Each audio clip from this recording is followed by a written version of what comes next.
necesidades. Y es hermoso el pasaje que se ha leído acerca de la suegra de Pedro. Hermanos, la iglesia viene a ser para nosotros un hospital. ¿Por qué? Porque llegan muchas personas enfermas de diferente tipo de dolencia. La primera institución que la historia llama prioritariamente hospital, mire usted, dice que fue fundada en la isla de Tíber, lugar en que los romanos estaban por los años 293. Dice que ahí habían erigido el templo Esculapio, el que se convirtió para todos los pobres que estaban enfermos en un hospital rudimentario, y en ese hospital se les cuidaba y se les sanaba. Se conoce que por un decreto mire usted, atiéndame bien, del califa, que fundó un hospital en el año 786, toda nueva mezquita tenía que tener un anexo al hospital. Y en el año 981 se funda en Bagdad una primera institución hospitalaria. Y en la Edad Media se produce en Europa un fuerte desarrollo hospitalario. ¿Por qué? Había que tener cuidado de los enfermos y había que tener ese amor por ellos. Mi pregunta es, ¿cree usted que Dios utilizó a estas personas para que se cree un hospital? No siendo cristianos. Muchas veces Dios usa lo que para nosotros sería, pero ¿por qué tenía que ser con esta gente que acabo de mencionar? Dios es poderoso. Dios usa lo que muchas veces la gente no quiere. Y acá vemos que el hospital fue utilizado. Y si nosotros decimos que la iglesia es un hospital, ¿qué es lo que debemos de hacer? ¿No hacer también ese trabajo que hacen las enfermeras y los enfermeros o los médicos? De remangarnos la manga y trabajar. Hermanos, Dios me puso en una situación también de estar en un hospital. Y saben una cosa, yo aprendí a apreciar a las enfermeras y a los médicos porque pusieron dedicación en mi persona. Aun cuando no eran tal vez muchos cristianos o creyentes. Y esto me anima a pensar que la iglesia es un hospital. La iglesia de Cristo es un hospital, vuelvo a repetir. ¿Y para qué está puesta? ¿Para venir y cantar himnos? No, está puesta para servir. Está puesta para ver las necesidades, para ministrar a aquellos que tienen necesidad de Cristo. Entonces vemos que uno de los propósitos de Jesús, que vino a esta tierra, era suplir las necesidades de los humanos. Y ahora lo estamos viendo en la porción que se ha leído, en la casa de Pedro. Dice que Jesús iba a la casa de Pedro, ¿a qué? Iba a descansar. Iba a descansar, era sábado. Y había estado él ministrando en la sinagoga, él había estado enseñando y sanando, como lo señala el Evangelio de Marcos 1:29. No está en esta cita de Mateo 8 del 14 al 17, pero sí está en Marcos, que él venía de la sinagoga de ministrar. En el camino a la casa de Pedro encontró un pedido desesperado de sanar, recuerdan, al siervo del centurión, y esto ya se había predicado también la semana pasada. Sin embargo, dice las Escrituras, que al entrar a la casa de Pedro le esperaba otra demanda. ¿Cuál era esa demanda?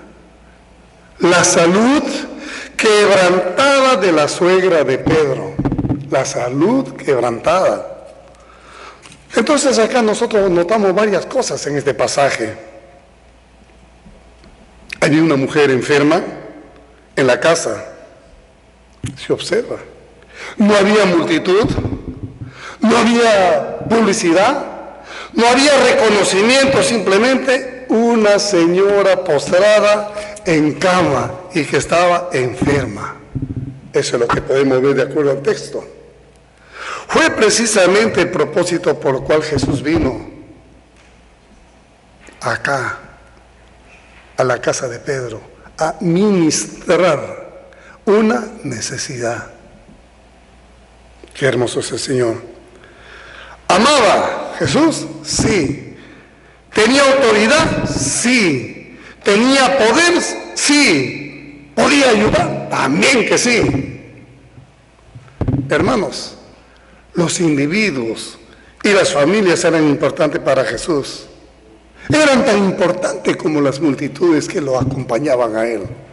Pero en este caso vemos que Jesús con frecuencia también dejaba a las multitudes para ayudar a los quebrantados. No necesitaba el Señor Jesús de que lo vea mucha gente. Aún a la vera del camino, Él curaba, Él sanaba, fijando sus ojos con frecuencia al necesitado. Qué hermoso es nuestro Señor Jesús, ¿verdad? Ministrando al que necesita. ¿Y dónde lo podemos ver esto? Si usted revisa Mateo 9, entre los versículos 18 al 34, va a ver a Jesús cómo trabaja. Y si usted revisa Mateo 12, del 9 al 16, también, o Lucas 7, del 11 al 17, por citar, Jesús ministraba a muchos tipos de necesidades cuando Él caminaba. Entonces, Mateo registra en este pasaje 3 propósitos.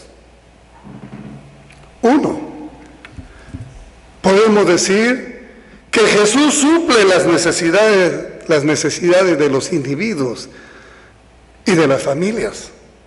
Versículos 14 y 15. Y bien claro dice que Jesús visitó el hogar de Pedro.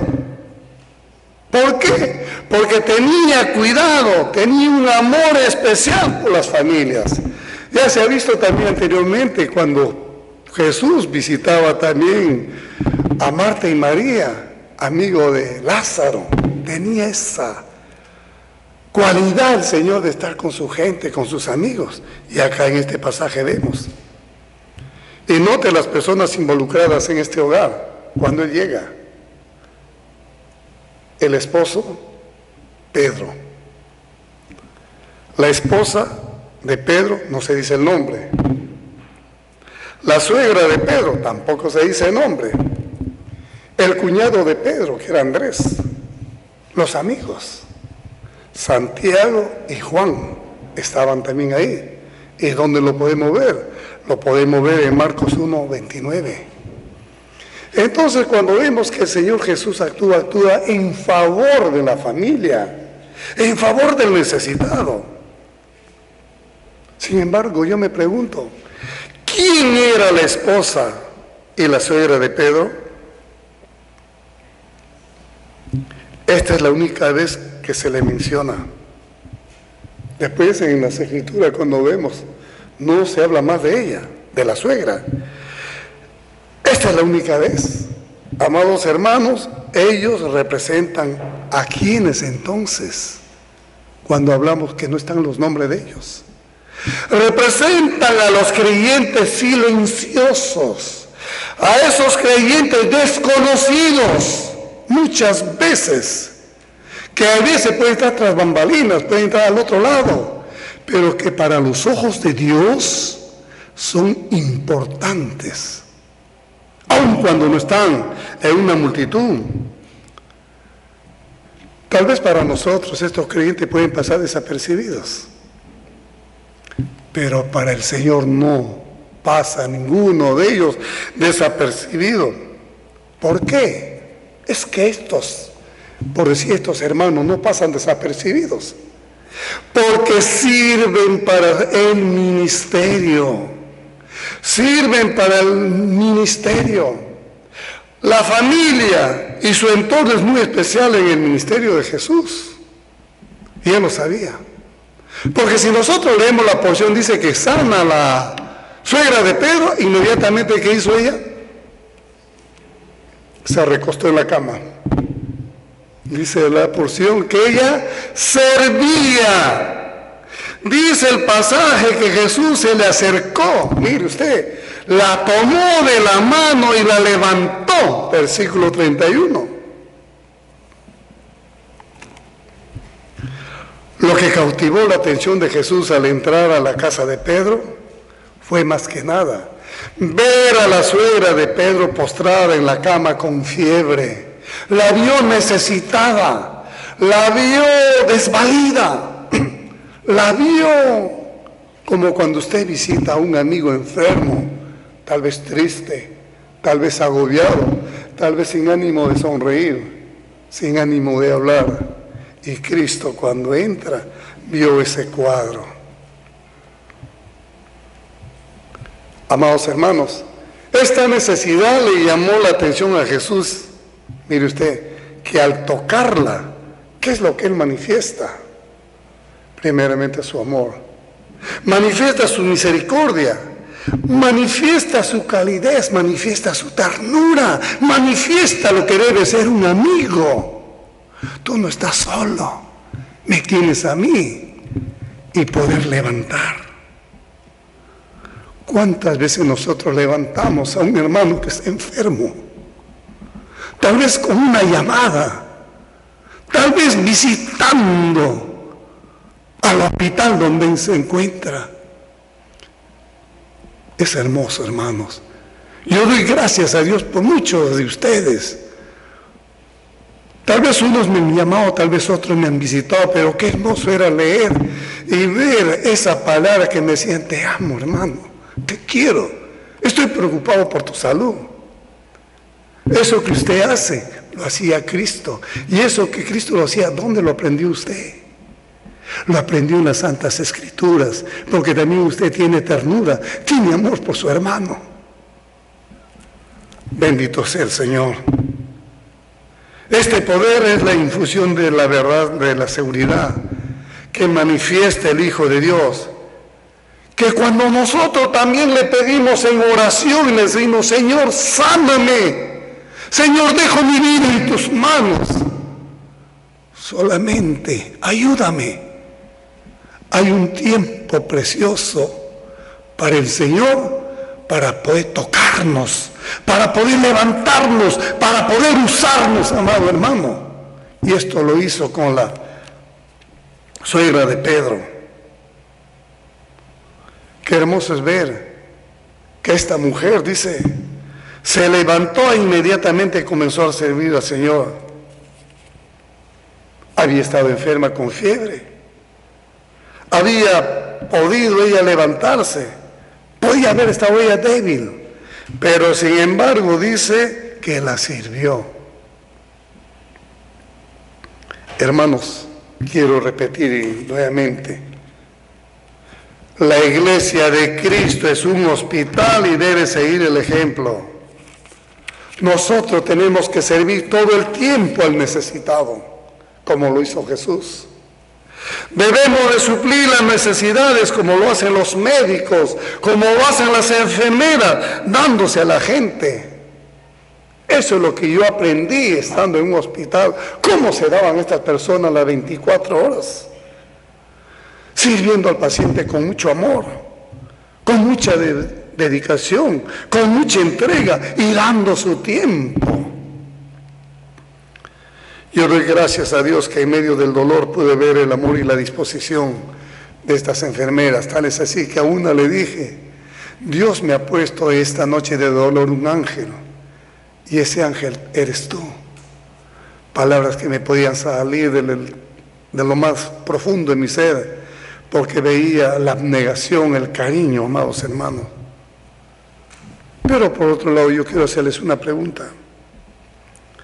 ¿Cuántas veces nosotros limitamos nuestro servicio al Señor?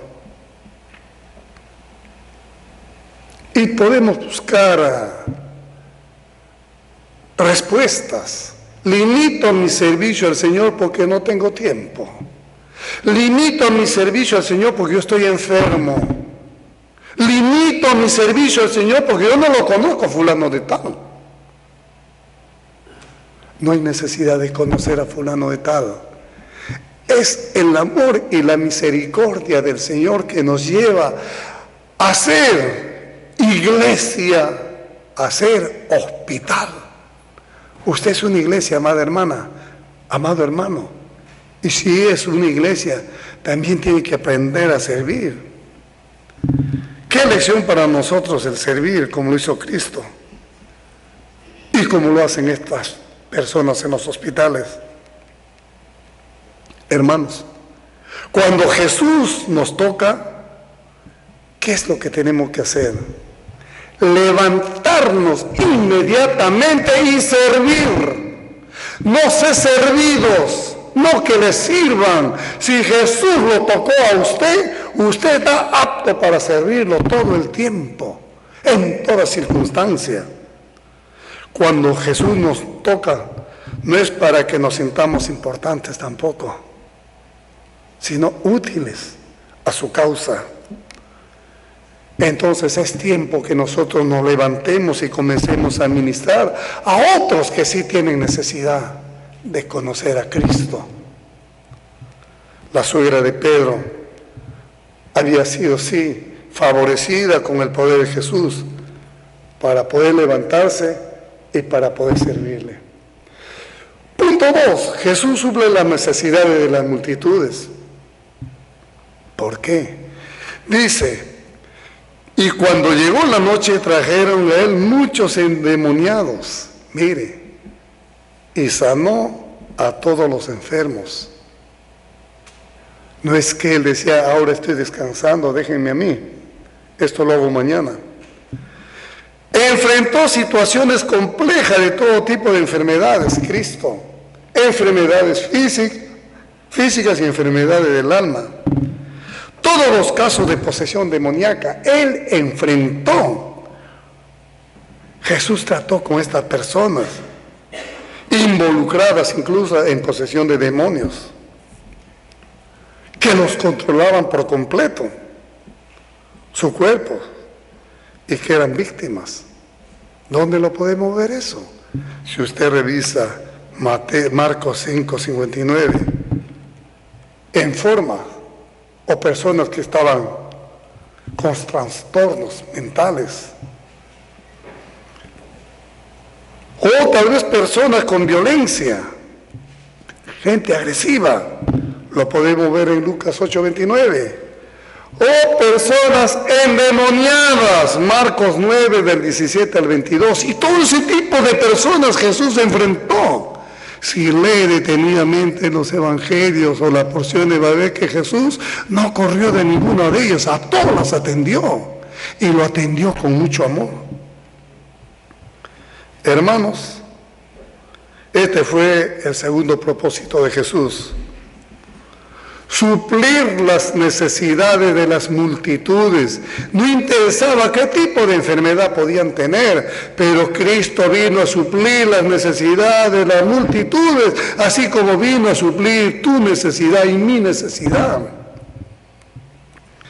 La escena era un cuadro en la cual desesperadamente necesitaba el mundo a Jesús.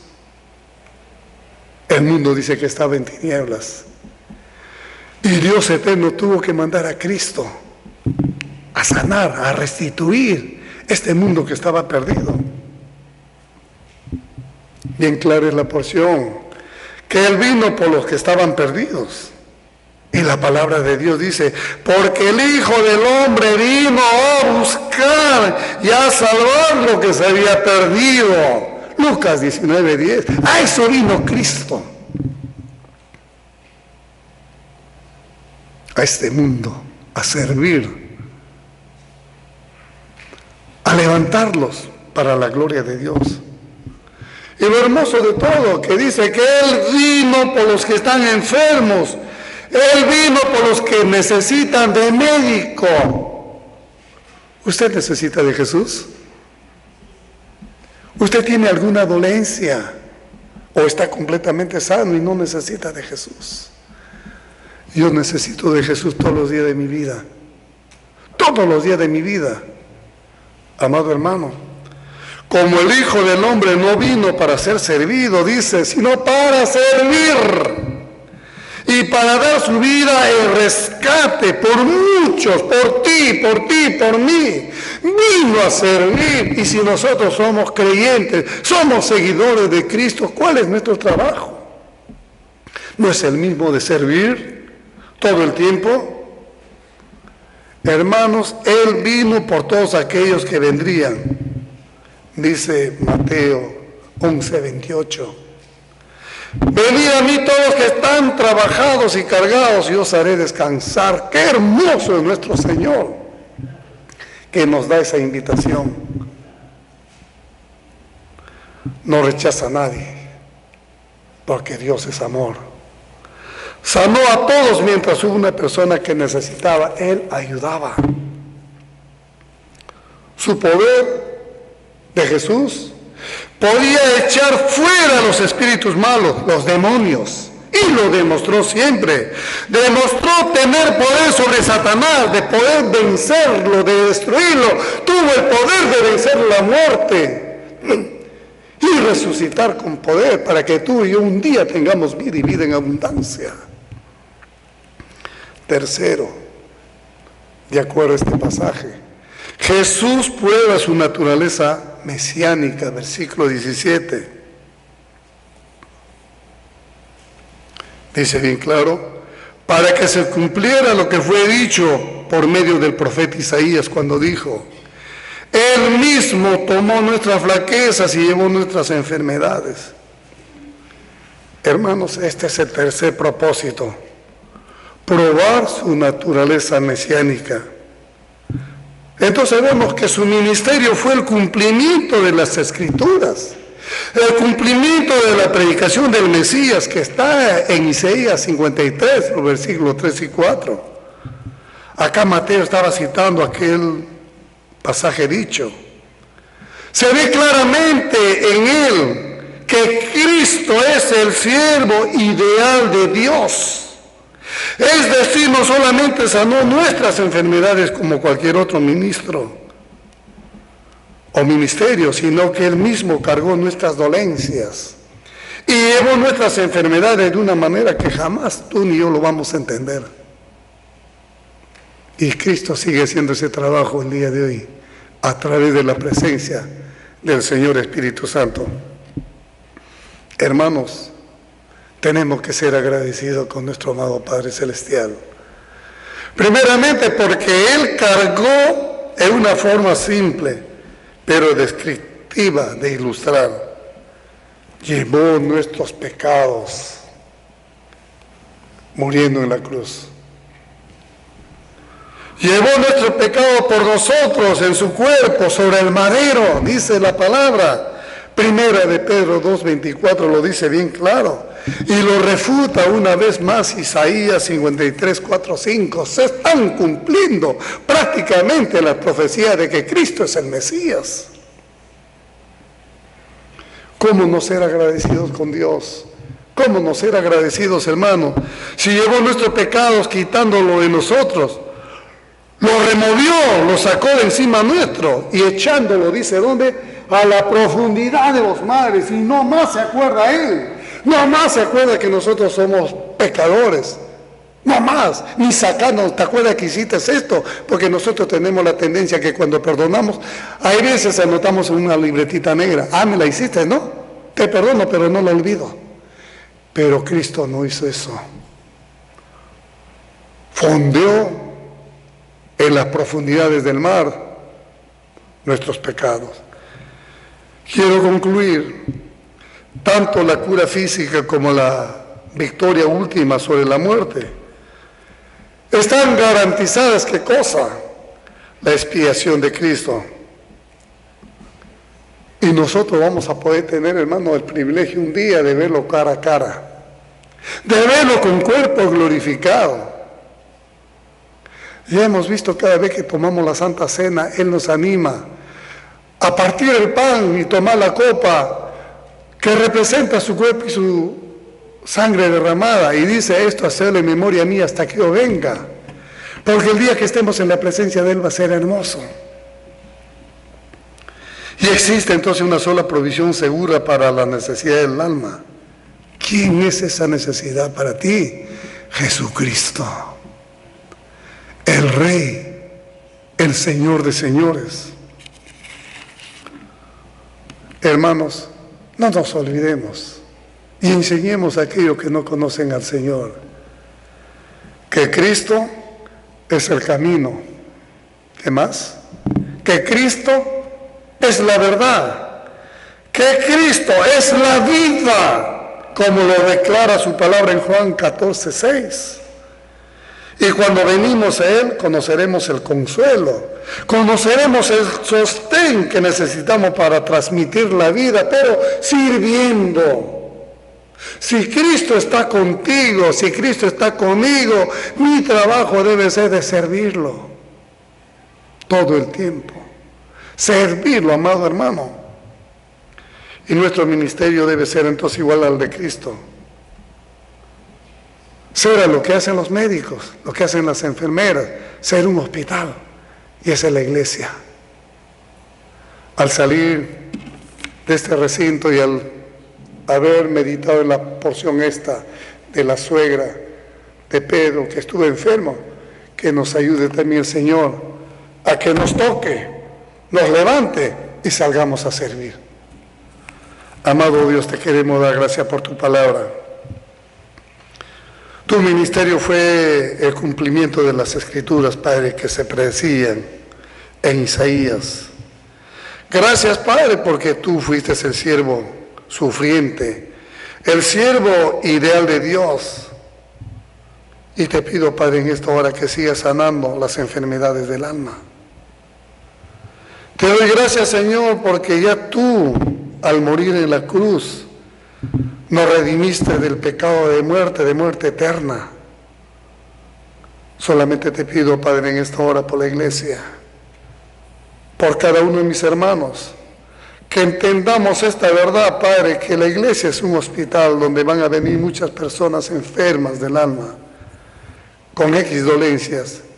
Haznos útil, Padre, a servirte todo el tiempo.